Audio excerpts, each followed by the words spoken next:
وہ کچھ کہے بغیر کمرے سے گوان کے ساتھ نکل گیا۔ غازی کی خالہ اور ان کے ساتھ آئی خواتین سمرین کے گھر والوں کو مبارکباد دے رہی تھیں۔ فخر النساء بھابھی بظاہر مسکرا رہی تھیں، لیکن اندر سے ان کے دل خالی تھے۔ نکاح کے بعد فوٹو سیشن شروع ہوا۔ غازی سمرین کے ساتھ بیٹھا۔ سمرین نے بہت ہلکا میک اپ کروایا تھا، مگر پھر بھی بہت دلکش لگ رہی تھی۔ اس کو غازی کی نظریں اپنے چہرے پر محسوس ہو رہی تھیں۔ اس کا دل چاہ رہا تھا کہ اس کی آنکھیں نکال دے۔ خالہ ناز نے غازی کو انگوٹھی تھمائی تو اس نے اپنا ہاتھ سمرین کی طرف بڑھایا۔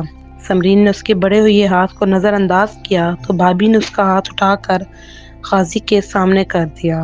فوٹو سیشن کے بعد کھانا کھا کر مہمان رخصت ہو گئے۔ سمرین کو تنہائی میسر آئی تو سارے ضبط ٹوٹ گئے۔ خواب میں بھی اس نے نہیں سوچا تھا کہ اس کی شادی ہاشم کے علاوہ کسی اور سے ہوگی۔ مجھے غصہ تو آیا تھا تمہارے بابا کے فیصلے پر، مرتے وقت بھی اسے اپنی خاندانی روایات عزیز رہیں۔ مجھ سے میری بیٹی کی شادی کے فیصلے کا اختیار بھی چھین لیا، مگر جب میں نے سکندر کو دیکھا تو تمہارے بابا کا فیصلہ درست لگا۔ میں سکندر جیسا ہینڈسم، تعلیم یافتہ اور امیر لڑکے کا رشتہ ٹھکرا دیتی تو کفران نعمت کی مرتکب ٹھہرتی، اور تم وہاد جیسے مڈل کلاس سے شادی کے لیے تیار بیٹھی تھی۔ شکر ہے تمہارے سر سے اس کے عشق کا بھوت اتر گیا۔ ثنا خانم کے آخری جملے پر مہرین کے دل میں کسک سی اٹھی۔ وہاج کو بلانا اتنا آسان نہیں تھا جتنا وہ سمجھ رہی تھیں۔ بہت جلد تم اس کے گھر کے بہو بن جاؤ گی۔ سکندر جیسا داماد ہر ماں کا خواب ہوتا ہے۔ مہرین تم خوش قسمت ہو۔ ثنا خانم سکندر کی قصیدہ گوئی میں مصروف تھیں۔ مما میں لان میں جا رہی ہوں، موسم بہت اچھا ہے، وہ ان کی باتوں سے اکتا کر بولی اور کمرے سے نکل کر لان میں آ گئی۔ وہ کچھ وقت تنہا گزارنا چاہتی تھی۔ لان میں سکندر ٹہل رہا تھا۔ مہرین کا جی چاہا کہ واپس چلی جائے، مگر سکندر نے اسے پکار لیا۔ او مہرین، موسم بہت اچھا ہے، کتنی پیاری ہوا چل رہی ہے۔ وہ سکندر کے ساتھ لان میں ٹہلنے لگی۔ اس کی باتوں کے جواب میں ہوں ہاں کے علاوہ اس نے کچھ نہ کہا۔ وہ سلیقے سے گفتگو کرنے والا مہذب لڑکا تھا۔ ہمیں ایک دوسرے کو سمجھنے کا موقع نہیں ملا۔ ہمارا نکاح بہت جلدی میں ہو رہا ہے۔ کیا زندگی کے اتنے اہم فیصلے جلد بازی میں ہونے چاہئیں؟ اس نے مہرین کی رائے جاننا چاہی۔ میں تو ان معاملات میں جلد بازی کی بالکل قائل نہیں ہوں۔ مزاج آشنائی بھی تو ضروری ہے۔ ہمیں ایک دوسرے کو جاننے کا موقع ہی نہیں ملا ہے۔ ہمارے لیے ایک دوسرے کو نہ جاننا ہی اچھا ہے۔ جس دن ہم نے ایک دوسرے کی کمزوریوں کو جان لیا، ہمارے درمیان نفرت پیدا ہو جائے گی۔ محبت کے لیے اجنبیت بے حد ضروری ہے، اس لیے شادی کے چند دن ہر شادی شدہ جوڑے کے بہت اچھے گزرتے ہیں۔ پھر جب وہ سہانے اجنبی دن روزمرہ کی جگانگت میں تبدیل ہو جاتے ہیں تو پھر گہری واقفیت میں خوبیاں ہی نہیں خامیاں بھی دیکھی جاتی ہیں۔ اس لیے بہتر ہے کہ ہم اس اجنبیت کے موسم میں، جب ہم ایک دوسرے کے مزاجوں کو جانتے نہیں، شادی کر لیں۔ سکندر فوراً بولا۔ وہ جواب میں خاموش رہی۔ اور لانگ ڈرائیو پر چلتے ہیں، سکندر نے آفر کی۔ سکندر، میرا فی الحال کہیں جانے کا موڈ نہیں ہو رہا۔ چلنا تو ہوگا میری خاطر، پلیز چلو۔ وہ اس کا ہاتھ تھامتے ہوئے بولا تو نہ چاہتے ہوئے بھی وہ اس کے ساتھ ہو لی۔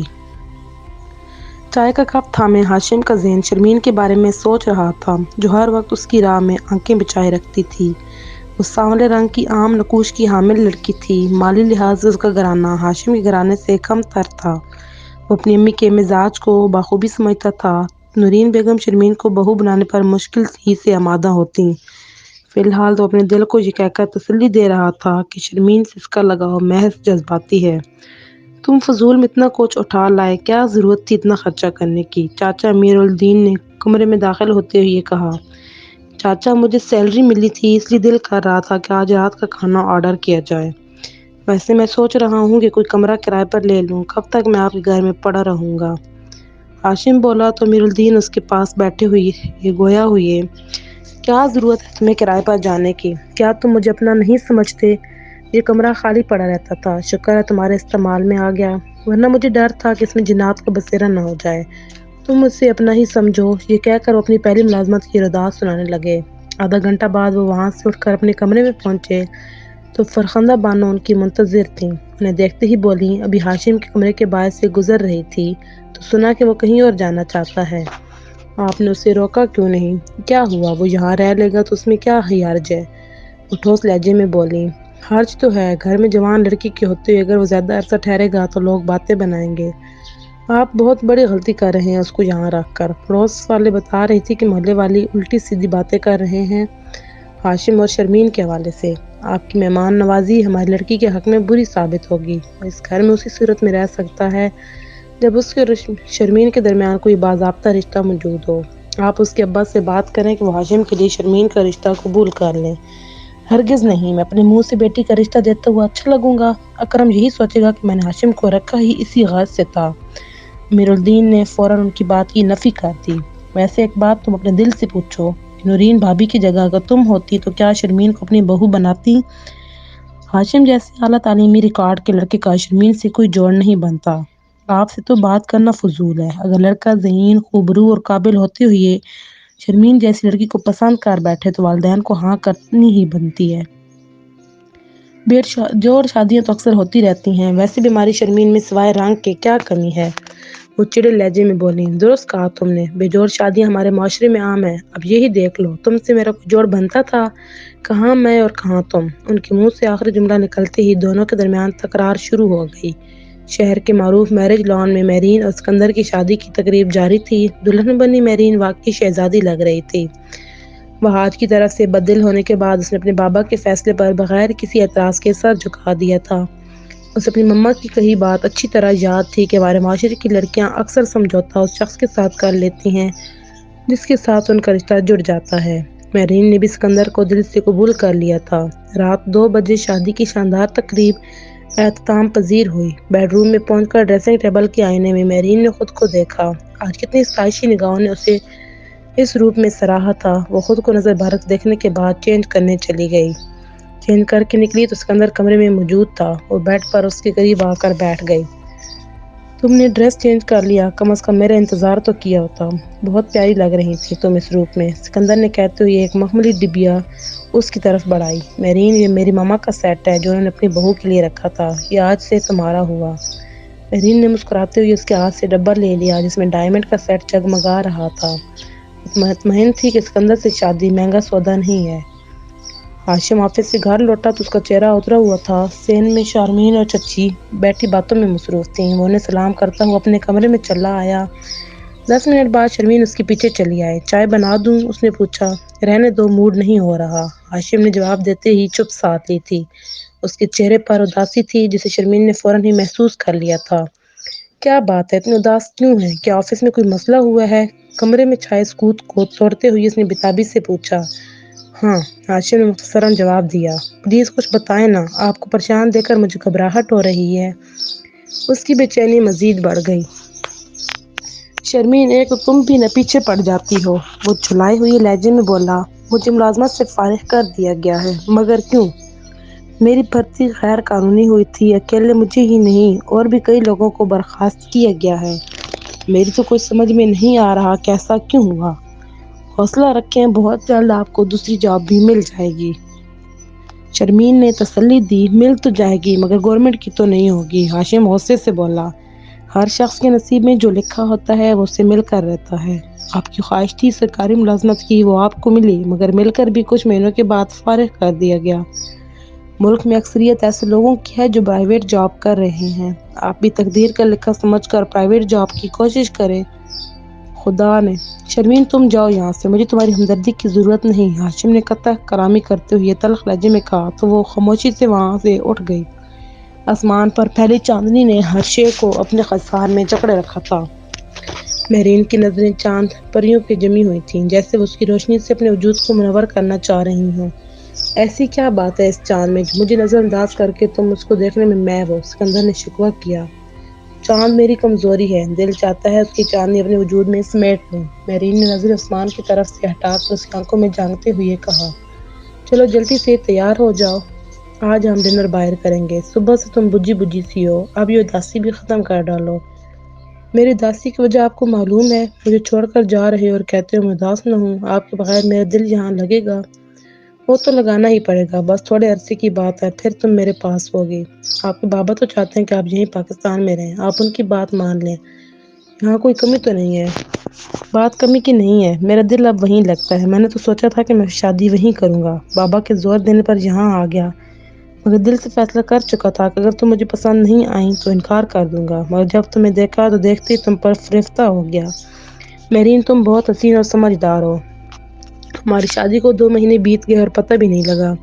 تمہارے ساتھ بیتا ہوا ہر لمحہ میری یادوں میں محفوظ رہے گا۔ میری ناشتگی سے مسکرا دی۔ اس اسکندر کا تعریف کرنا بے حد اچھا لگتا تھا۔ کچھ ہی دیر بعد وہ ایک ریسٹورینٹ میں بیٹھے تھے۔ تم بہت خوبصورت اور آئیڈیل شریک حیات ہو۔ کھانا کھاتے ہوئے اسکندر کی نظریں میرین کے چہرے پر جم گئی تھیں۔